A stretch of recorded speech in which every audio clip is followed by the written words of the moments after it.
Hi, welcome back to Up Next. I'm Kalen. I'm joined by my beautiful and talented co-host Carrie and our little dog Babka. And today the three of us are going to tell you about our favorite underground albums that we found this past week. Babka too? Yeah, well, she had a favorite. She had a clear favorite. She did have a clear favorite. We'll let you know when the time comes. Welcome back. We're back. We took a little break for the holiday. A little Christmas break. And we're back. And we're going to be gone next week too. Yep, sorry. No, well, next week we're going on actual vacation. So that'll be fun. Sorry, everyone. All that to say, we're here to talk about music. We're here today to talk about music. Sometimes we're really good at the intros and sometimes they're really clunky. I think this is a great intro. There's nothing wrong with this intro. You're right. There's nothing wrong with this intro. This music came out that we're talking about today on December 26th mostly, which is a weird time to put out an album. I did have one pick that came out on the 19th. Yeah. I think that's okay though. Because quite frankly, there's not as much posted to rate your music on that Friday, you know? Yeah, it's a weird time of the year, but the picks that we do find are often really on the far out end of the experimental stuff because you really just don't care if it comes out on Boxing Day. It's fine. It's not about when it comes out. It's about what is coming out. That's true. It's like it can be the less marketable stuff. For instance, I found more or maybe the same amount of gore was coming out this week, but less other stuff. And so I'm like, yeah, of course, if you're making gore music, you don't really give a shit if it's Christmas. I saw a lot of that really harsh noise stuff. Yeah, nasty stuff. A lot of trap music for some reason, just random beat tapes and SoundCloud only releases and stuff, and also a few Christmas themed releases. Yeah. I had a lot of those festive ones leading up to the holiday, many of which I brought forward in Up Next. Right. But yeah, it's always fun to see a little festive themed one. But I don't have any festive ones for this week. Do you? No. Do you want to get us started? Over. Christmas is over. Yeah, I can get us started. I'm going to start off talking about Seraphim by Blanket Journalist. This is some lovely, cozy outsider folk. As far as outsider stuff goes, it is still relatively approachable. It's not the most experimental thing we've ever covered, but it does have a very DIY sensibility to it that makes it a little special to me. I love the way that all of the vocals are layered on this. I love the really dusty, shuffly drum machine production. I do too. Definitely dusty. I like it. I meant to say percussion, not production there, but you know what I mean. Also the production. Sure. It starts off very far away, very hazy, a sort of melancholy to this. The lyrics are very abstract. You just kind of get a vibe. There's some very expressionistic thing. There's some very expressionistic moments happening here, but it's really hard to narrow down a specific story happening in many of these tracks. But I really liked it. I thought this was a very charming little release. I love that. More of a vibes-based project. Yeah. Some of these songs were really catchy and hooky too. Hell yeah. Yeah, great. A lovely little piece of just independent music, independent songwriting. Great stuff. Do you think Babka's little grunt picked up on the mic? Maybe. We'll see. Oh. Yeah, she's asleep. She's asleep in there. Well, that sounds awesome. Can I talk about my first album? Go for it. Yay! My first pick is Lemons by Gavin Caine. This artist, I looked it up, they only have I want to say 30-something listeners on Spotify, at least as of my finding them. But this isn't their first release. So, underrated maybe, but this album is getting a lot of attention on Rate Your Music, which I'm happy to see. It's just kind of wonky, indie-influenced power pop maybe. Yeah. This is really noisy and very maximalist in its production too. Yeah. So it's got these grittier guitar riffs. They have sort of a noise effect on them, but then it's also got these really zippy synths that bring it to almost a spacey vibe. Yes. But when you mix that with a more classic rock sound, you almost get kind of a retro futuristic sounding thing, which is really cool. Kind of reminds you of old rock music. Absolutely. But still noisy and weird, and it has these big swishy synths, reminded me of Flaming Lips as well. Yeah. This is a more reined in Acid Mother's Temple. I feel I reference them all the time, but they're just the the group that I know of that also uses those really spacey synths and noise with and noise, stuff. And right? they're not afraid to make it sound really out there and extreme. Because you're not just trying to make it sound like chrome and sleek. It's like, no, there's also like welding there. There's like it's not industrial, but you know, the like grittier side of things, I guess. Yeah. Not totally pristine, which I really like. I love hearing it in this power pop context too. So it's also like a little more structured than the like 18-minute long psych rock prog stuff. It's not that. They're not getting lost in the fun, weeds. punchy songs. They've got want to sing to them and all that. So Awesome. yeah, I'm really excited to see this getting some good attention online. Thanks, Gavin. Well, if you like spacey synths and want even more of them or a lot more of them, I'm going to talk about Oh Great Epiphany Part 2 Echoes in the Kundalini Maze by IHP. Now, I'll admit I have not listened to Oh Great Epiphany Part 1, so I am coming at this maybe from a place of ignorance. Fake fan. Yeah, I know. I guess so. This artist is very prolific. I wasn't familiar with their work before, but they make this sort of slambient, psycore, so psy-trance, but hardcore, all combined. It's really, Hell yeah. really aggressive, deconstructed and then reconstructed sort of channeled electronica, let's call it. If you're familiar with the art of trepanation, this might be what that feels like. It's very power drill to the third eye. It's very Moses going up to the mountain to meet God and being blinded and coming back down, and everyone's like, what's wrong with you? He's like, I'm blind, you know, right? It's just like that. It's like when Babka gave you stigmata the other day. Yep, she sure It's did. like when you receive the stigmata from our beautiful dog. Yeah, but this will give you stigmata if it was in your ears. In your eardrums. Only. Sort of an eardrum stigmata. That's a great name. Trademark Great band name.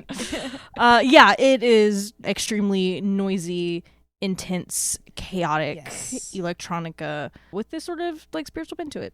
I love that. That sounds so much fun. Check it out. Definitely not for everyone necessarily. I love when something is challenging spiritually and sonically. Yeah. Isn't that nice? It's sort of like, you know, enlightenment's not always easy. Sometimes it is just kind of getting cosmically slapped in the face, and this is very much that experience. Yeah, growth is uncomfortable. Boom. Mic drop. No, I'm not going to do Don't that. drop these microphones. Please don't drop the microphone. Please don't drop them. The business can't pay for new ones. Okay. Can I tell you about a kind of similar kind of project? Yeah. I've been really enjoying Outrageous Erotic Fantasy by Mecánica. This is some also unsettling harsh noise, I would say. And it also has this plunderphonic element where there are these punched in samples that have just been edited to be entirely unrecognizable. I wouldn't even know where to start with where these came from. And basically, it just sounds really cool and fun, and Happy New Year. I love that. And I enjoy this harsh noise recommendation because it's not harsh noise wall. And I feel like it's useful to make this distinction.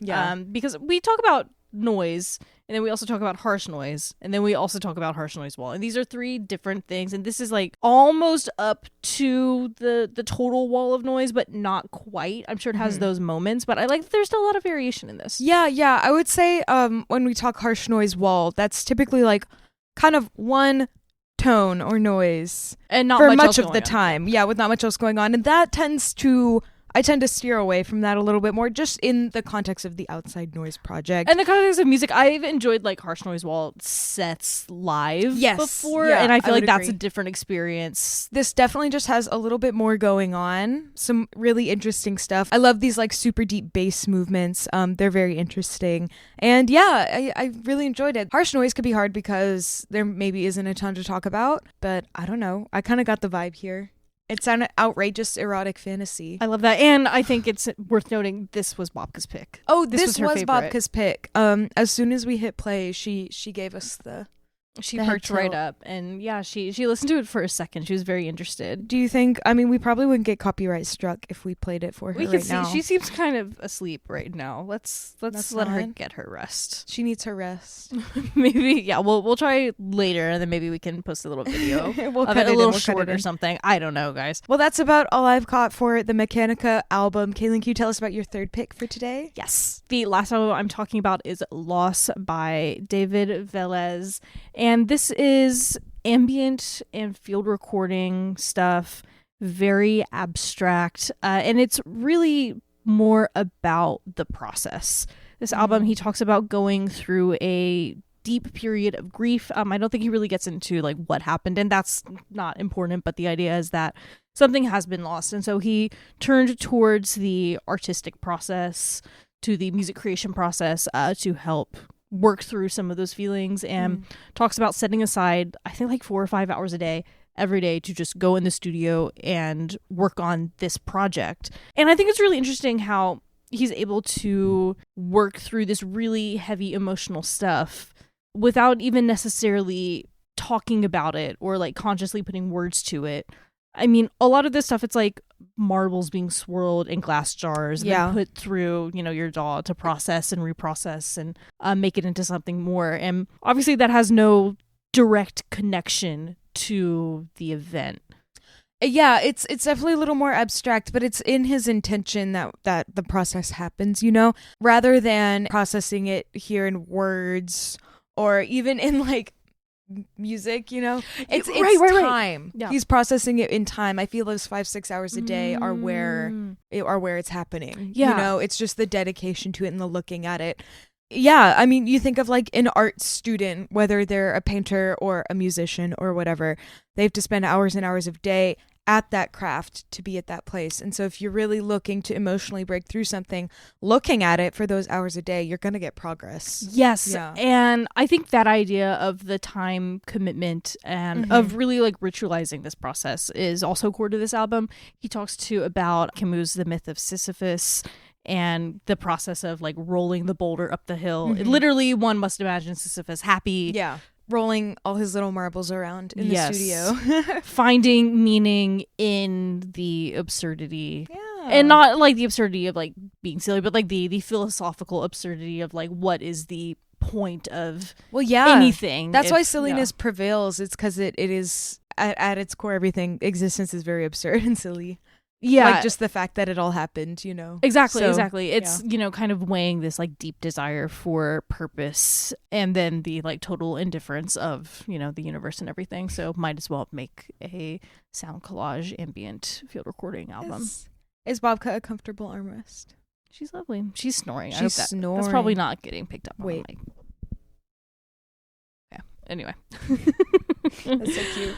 Do you wanna close this album? You got one more? I'm happy to close this out. I've got one more album to talk about today. I really liked Praias, Douradas by GL. This artist is formerly known as Gonzalo Caligari, so that's where their stuff maybe can be found under. This might be their first album under the GL? moniker GL. Ooh. But this is some really lovely jazz samba music, super dancey, super shuffly, dense instrumentations with some deep funky bass underlining the whole thing, really rounding it out. It makes it so you want to listen to it either to dance or in your headphones. Like it works either way. Yes. I think bringing that funk into it just adds a little excitement. And yeah, there again, not much to say about it, just some funky little instrumental things to boogie. That's so fun. What a great pick to do the last up next episode of 2025. That's crazy. I know. Wow. Do we do our ins and outs? We talked about doing what's out for 2025, what's in for 2026. Yeah, we mentioned it yesterday and I felt so inspired and I forgot about it until exactly right now, and I didn't prepare anything. My notebook with my list is over there. We'll put a pin in that. We'll do our what's out and what's in next time. We'll do ins and outs next time. We have to reflect. We have to let 2026 get here. We have to have our vacation. First. Yeah, Great. that's about it. Well, Thank you guys for joining us this year. Our YouTube really sort of took off. in this very year. So I feel like it's a great time to say thank you. Thanks. Yeah, actually, genuinely, thank you, everyone. Yeah, we put out our album of the year video too. That's doing numbers. Go check out album of the year if you haven't yet. Yes. Yeah, we have some thoughts. Yeah, very thoughtful comment section in there too. Thanks everyone. The amount of like paragraphs in there is really fun. If you want to see our individual album of the year lists, those are also available. We'll do a little link to that in the description too.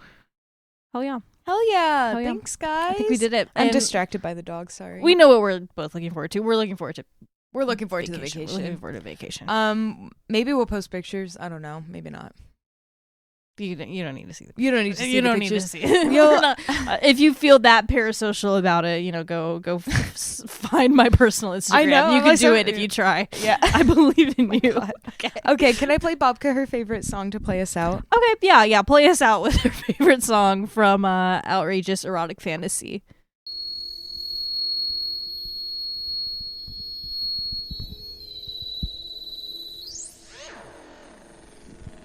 Okay, she doesn't give a shit. Bye. She woke up for a second. Bye. Goodbye. Goodbye. Goodbye. Goodbye.